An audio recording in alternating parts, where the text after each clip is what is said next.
Muitos chamados e poucos escolhidos. Parábola do festim de núpcias.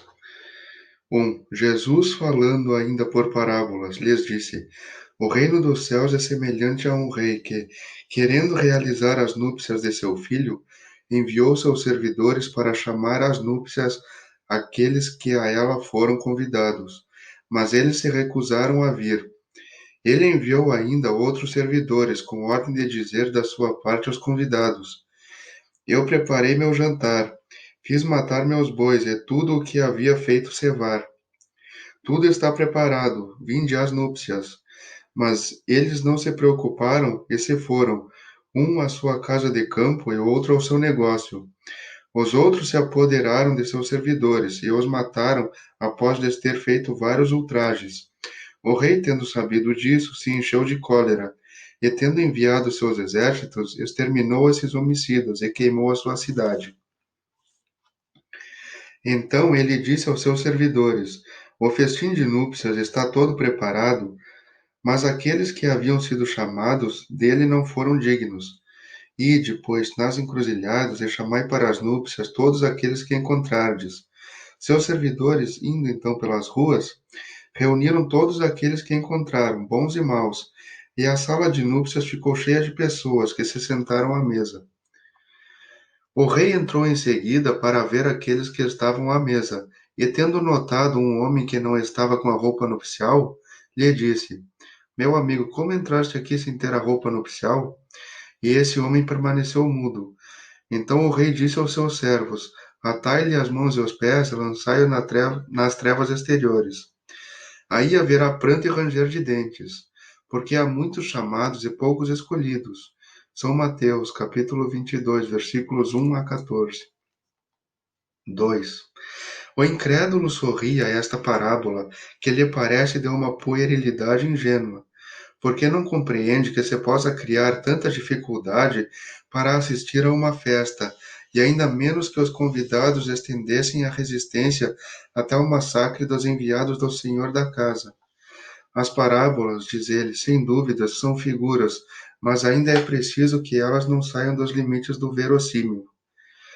Pode-se dizer o mesmo de todas as alegorias, das fábulas mais engenhosas, se não são despojadas do seu envoltório para lhe procurar o sentido oculto. Jesus auriu as suas, melhor dizendo, Jesus auriu as suas nos usos mais vulgares da vida, e as adaptou aos costumes e ao caráter do povo ao qual falava. A maioria tem por fim fazer penetrar nas massas a ideia da vida espiritual. O seu sentido não parece, frequentemente, ininteligível, senão porque não se parte desse ponto de vista. Nesta parábola, Jesus compara o reino dos céus, onde tudo é alegria e felicidade, a uma festa. Para os primeiros convidados, fez alusão aos hebreus, que Deus chamou primeiro ao conhecimento da sua lei. Os enviados do Senhor são os profetas, que os vieram exortar a seguir o caminho da verdadeira felicidade. Mas suas palavras sendo pouco escutadas, suas advertências sendo menosprezadas, vários foram mesmo massacrados, como os servidores da parábola. Os convidados que se desculpam com os cuidados a dar aos seus campos e aos seus negócios são o símbolo das pessoas do mundo que, absorvidas pelas coisas terrestres, são indiferentes quanto às coisas celestes.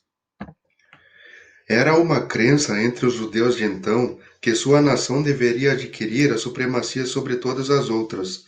Deus não havia, com efeito, prometido a Abraão que a sua posteridade cobriria toda a terra? Mas sempre, tomando a forma pelo fundo, eles acreditavam numa dominação efetiva e material. Antes da vinda do Cristo, à exceção dos hebreus, todos os povos eram idólatras e politeístas.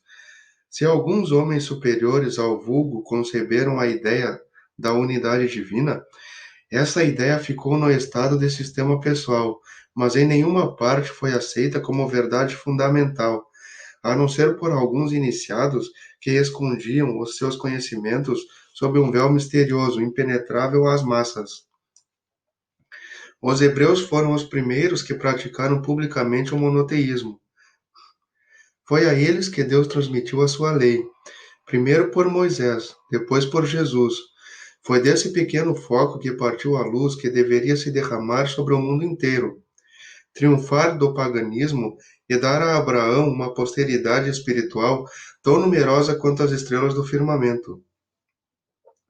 Mas os judeus, repelindo a idolatria, haviam negligenciado a lei moral para se apregoarem à prática mais fácil das formas exteriores, ou melhor, para se apegarem à prática mais fácil das formas exteriores. O mal chegara ao auge. A nação dominada estava fragmentada pelas facções, dividida pelas seitas. A incredulidade mesmo havia penetrado até no santuário. Foi então que apareceu Jesus, enviado para os lembrar quanto à observância da lei, e eles abriram os horizontes novos da vida futura. Convidados dos primeiros para o grande banquete da fé universal, repeliram a palavra do celeste Messias e o fizeram perecer. Foi assim que perderam o fruto que teriam recolhido de sua iniciativa.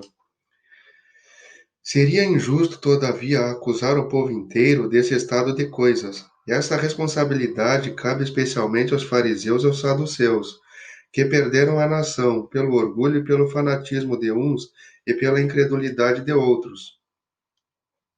São eles, sobretudo, que Jesus compara aos convidados que recusam comparecer ao repasto de núpcias. Depois acrescenta: O Senhor, vendo isso, fez convidar todos os que se encontravam nas encruzilhadas, bons e maus. Ele queria dizer com isso que a palavra ia ser pregada a todos os outros povos, pagãos e idólatras, e que estes, aceitando-a, seriam admitidos na festa em lugar dos primeiros convidados. Mas não basta ser convidado, não basta levar o nome de cristão, nem se assentar à mesa para tomar parte no celeste banquete. É preciso, antes de tudo, e como condição expressa, estar revestido como a roupa nupcial. Quer dizer, ter a pureza de coração e praticar a lei segundo o Espírito. Ora, essa lei está inteiramente nessas palavras. Fora da caridade não há salvação. Mas entre todos aqueles que ouvem a palavra divina, quão poucos há que a guardam e que a praticam?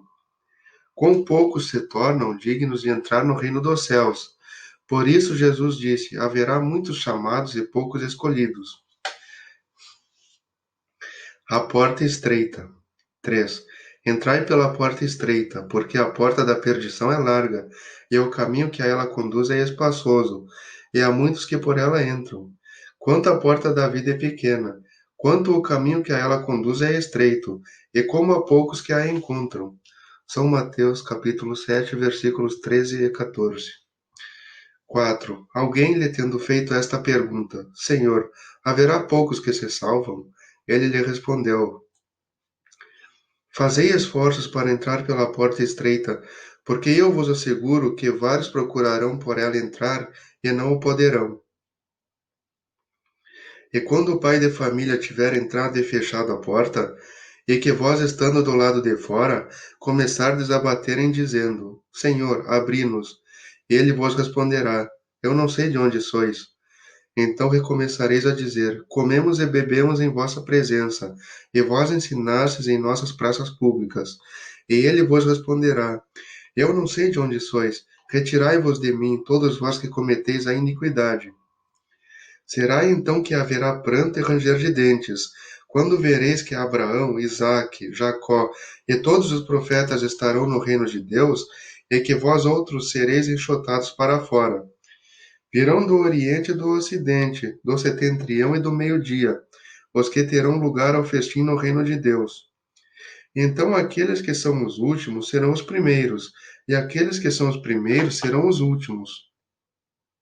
São Lucas, capítulo 13, versículos 23 a 30. 5.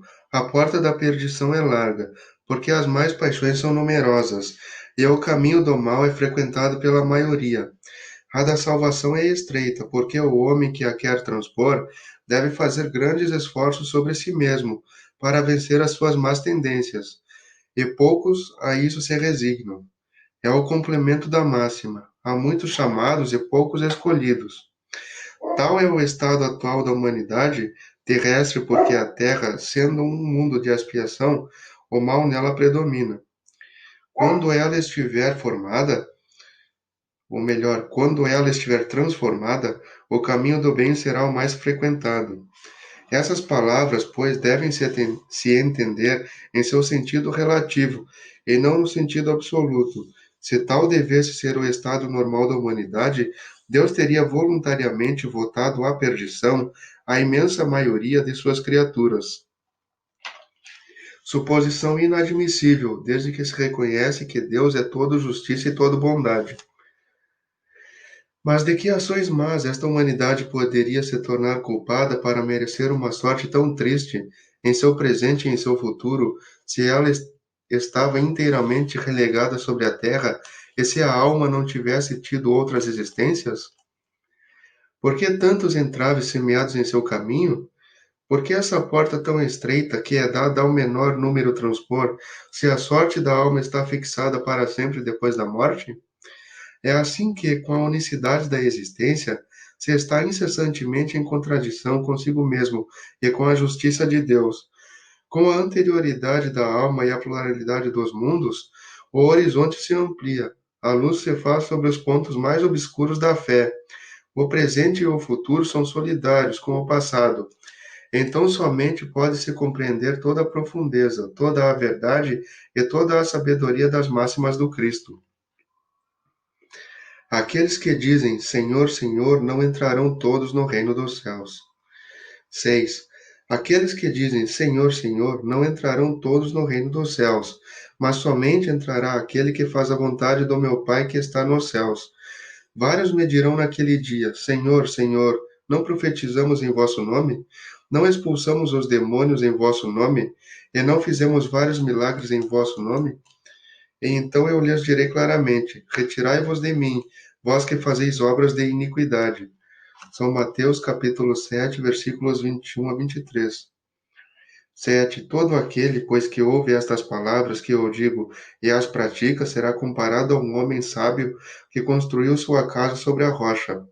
E logo que a chuva caiu, que os rios transbordaram, que os ventos sopraram e se abateram sobre essa casa, ela não tombou, porque estava fundada sobre a rocha. Mas todo aquele que ouve estas palavras que eu digo e não as pratica, será semelhante a um homem insensato que construiu sua casa sobre a areia.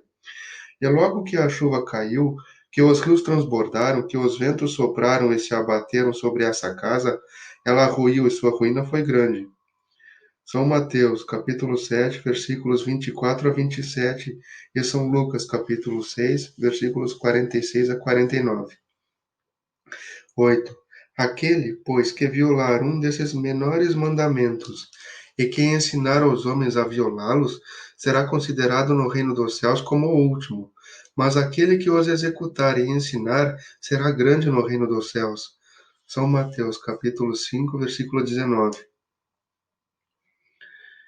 9. Todos aqueles que proclamam a missão de Jesus dizem: Senhor, Senhor. Mas de que serve eu chamar mestre ou senhor, se não lhe seguem os preceitos? São cristãos aqueles que o honram por atos exteriores de devoção e sacrificam ao mesmo tempo ao orgulho, ao egoísmo, à cupidez e a todas as suas paixões? São seus discípulos aqueles que passam dias em prece e não são com isso nem melhores, nem mais caridosos, nem mais indulgentes para com os seus semelhantes?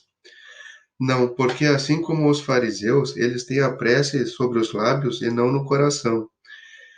Com a forma, eles podem se impor aos homens, mas não a Deus. Em vão dirão a Jesus: Senhor, nós profetizamos, quer dizer, ensinamos em vosso nome, expulsamos os demônios em vosso nome, bebemos e comemos convosco. Ele lhes responderá: Eu não sei quem sois, retirai-vos de mim, vós que cometeis iniquidades, vós que desmentis as vossas palavras com as vossas ações, que caluniais o vosso próximo, que espolhais as viúvas e cometeis o adultério. Retirai-vos de mim, vós cujo coração destila ódio e fel, vós que derramais o sangue dos vossos irmãos em meu nome, que fazeis correr as lágrimas em lugar de secá-las. Para vós haverá prantos e ranger de dentes, porque o reino de Deus é para aqueles que são dóceis, humildes e caridosos. Não espereis dobrar a justiça do Senhor pela multiplicidade das vossas palavras e das vossas genuflexões. O único caminho que vos está aberto para encontrar graça diante dele é a prática sincera da lei de amor e de caridade. As palavras de Jesus são eternas, porque são a verdade.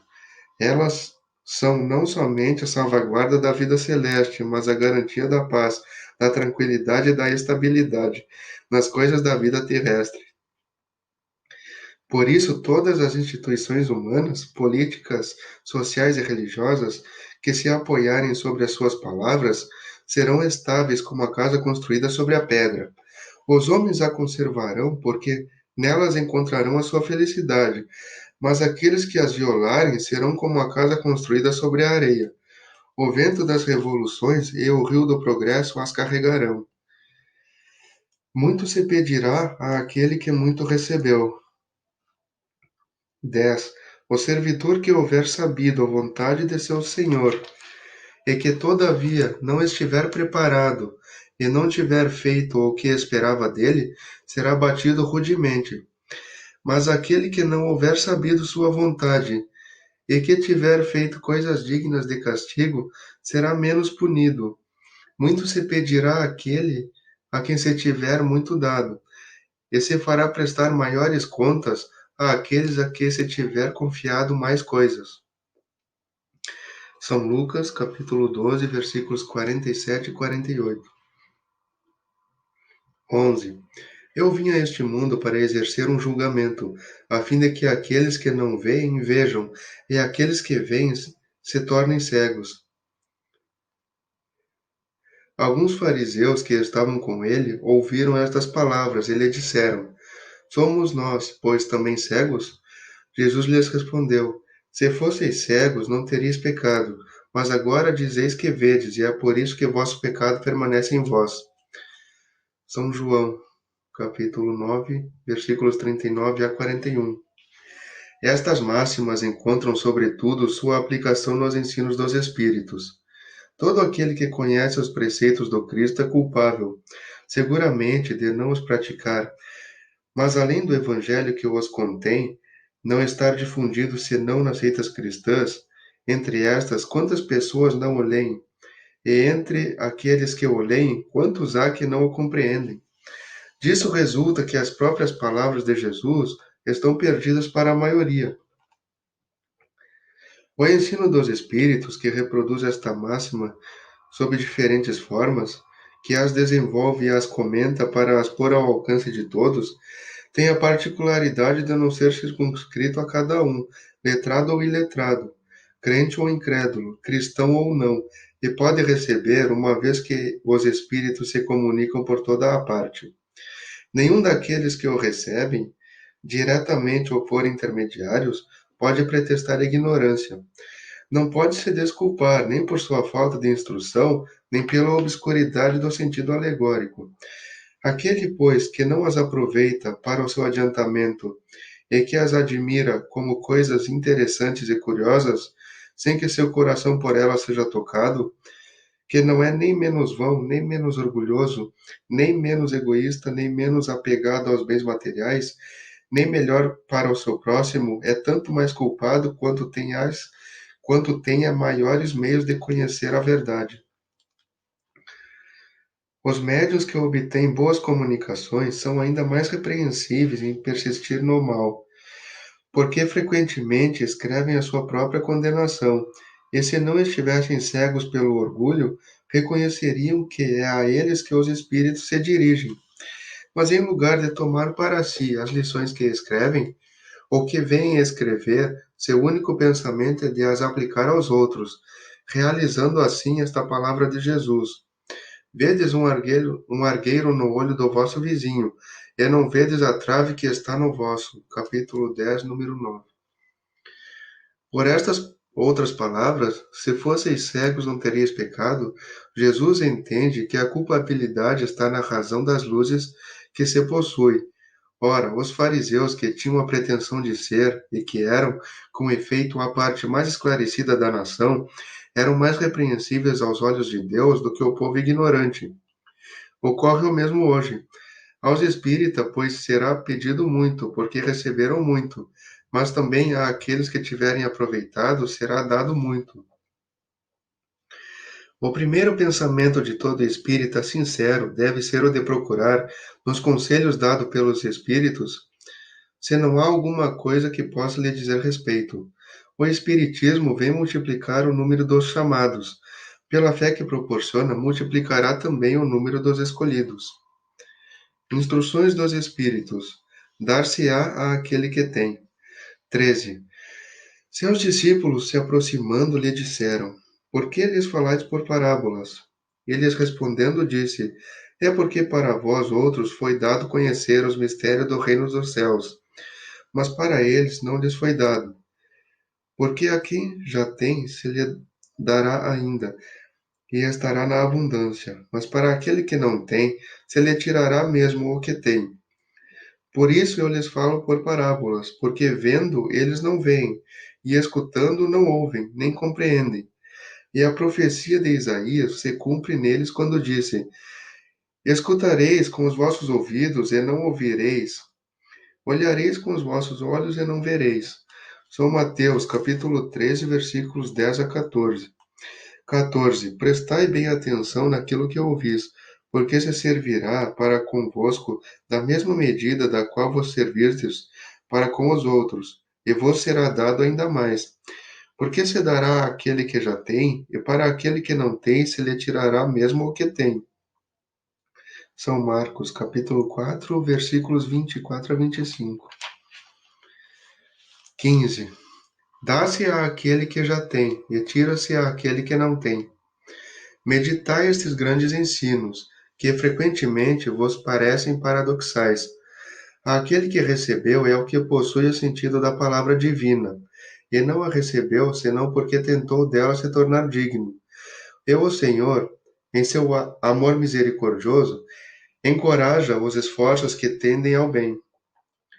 Estes esforços firmes, perseverantes, atraem as graças do Senhor. É um imã que chama para si as melhorias progressivas, as graças abundantes que vos tornam fortes para escalar a montanha santa, no cume da qual está o repouso depois do trabalho. Tira-se a aquele que nada tem, o que tem pouco. Tomai isto como uma posição figurada, ou melhor, como uma oposição figurada. Deus não retira às suas criaturas o bem que se dignou lhes fazer. Homens cegos e surdos, abri as vossas inteligências e os vossos corações, vede pelo vosso espírito, ouvi pela vossa alma, e não interpreteis de maneira tão grosseiramente injusta as palavras daquele que fez resplandecer aos vossos olhos a justiça do Senhor. Não é Deus quem retira daquele que havia recebido pouco, é o próprio Espírito, ele mesmo que, pródigo e negligente, não sabe conservar o que tem, e aumentar na fecundidade o óbolo que lhe caiu no coração. Aquele que não cultiva o campo que o trabalho de seu pai lhe ganhou, e o qual ele herda, vê esse campo se cobrir de ervas parasitas. É seu pai quem lhe toma as colheitas que não quis preparar? Se deixou as sementes destinadas a produzir nesse campo mofar por falta de cuidado, deve acusar seu pai se elas não produzem nada? Não, não. Em lugar de acusar aqueles que tinha tudo preparado para ele, de retomar seus dons, que acuse o verdadeiro autor das suas misérias, e que então, arrependido e ativo, se lance à obra com coragem. Que rompa o solo ingrato com o esforço da sua vontade, que o lavre a fundo com a ajuda do arrependimento e da esperança, que nele jogue e com confiança a semente que tiver escolhido como boa entre as más, que a regue com o seu amor e a sua caridade, e Deus, o Deus de amor e de caridade, dará àquele que já recebeu. Então ele verá os seus esforços coroados de sucesso, e um grão produzir 100, e um outro 1000. Coragem, lavradores, tomai as vossas grades e as vossas charruas, lavrai os vossos corações, arrancai dele o joio, semeai aí a boa semente, que o Senhor vos confia, e o orvalho do amor o fará produzir os frutos da caridade. Um espírito amigo, Bordeaux, 1862. Reconhece-se o cristão pelas suas obras. 16. Aqueles que me dizem, Senhor, Senhor, não entrarão todos no reino dos céus, mas só aquele que faz a vontade de meu Pai que está nos céus. Escutai essas palavras do Senhor, todos vós que repelis a doutrina espírita como uma obra do demônio. Abri os vossos ouvidos, o momento de ouvir chegou. Basta trajar a libré do Senhor para ser um fiel servidor? Basta dizer eu sou cristão para seguir o Cristo? Procurai os verdadeiros cristãos e vós os reconhecereis por suas obras. Uma árvore boa não pode produzir maus frutos, nem uma árvore má produzir bons frutos. Toda árvore que não produz bons frutos é cortada e lançada ao fogo. Eis as palavras do Mestre. Discípulos do Cristo, compreendei-as bem. Quais são os frutos que deve produzir a árvore do cristianismo? Árvore poderosa cujos ramos espessos cobrem com a sua sombra uma parte do mundo, mas que ainda não abrigaram todos aqueles que devem se reunir ao seu redor? Os frutos da árvore de vida são os frutos de vida, de esperança e de fé. O cristianismo, tal como o fez durante muitos séculos, prega sempre essas divinas virtudes. Procura espalhar os seus frutos, mas quão poucos as colhem. A árvore é sempre boa, mas os jardineiros são maus. Eles quiseram conformá-la à sua ideia, quiseram modelá-la segundo as suas necessidades. Eles a cortaram, diminuíram-na, mutilaram-na. Seus ramos estéreis não produzem maus frutos, mas nada mais produzem. O viajor sedento que se detém sob sua sombra para procurar o fruto da esperança, que deve lhe restituir a força e a coragem, não distingue senão ramos infecundos, fazendo pressentir a tempestade. Em vão ele pede o fruto da vida à árvore de vida. As folhas caem secas, a mão do homem de tantas manejar as queimou. Abri, pois, os vossos ouvidos e os vossos corações, meus bem-amados. Cultivai essa árvore de vida, cujos frutos dão a vida eterna. Aquele que a plantou vos convida a cuidar com amor, e a vereis produzir ainda com abundância seus frutos divinos. A deixai tal como o Cristo vô-la deu. Não a mutileis. Sua sombra imensa quer se estender sobre o universo. Não encurteis seus ramos. Seus frutos benfazejos caem em abundância para sustentar o viajor sedento que quer atingir o objetivo. Não os colheis, esses frutos, para os guardar e os deixar apodrecer, a fim de que não sirvam a ninguém. Há muitos chamados e poucos escolhidos. Há assambarcadores para o pão da vida, como os há, frequentemente, para o pão material. Não vos enfileireis entre eles. A árvore que produz bons frutos deve os distribuir para todos. Ide, pois, procurar aqueles que estão sedentos. Conduzi-os sob os ramos da árvore e dividi com eles o abrigo que ela vos oferece. Não se colhem uvas dos espinheiros. Meus irmãos, distanciai-vos, pois, daqueles que vos chamam para vos apresentar as dificuldades do caminho, e segui aqueles que vos conduzem à sombra da árvore da vida. O divino Salvador, o justo por excelência, disse, e suas palavras não passarão. Aqueles que me dizem, Senhor, Senhor, não entrarão todos no reino dos céus, mas só aqueles que fazem a vontade do meu Pai que está nos céus. Que o Senhor de bênçãos vos abençoe, que o Deus de luz vos ilumine, que a árvore de vida derrame sobre vós seus frutos com abundância. Crede e orai. Simeão, Bordeaux, 1863.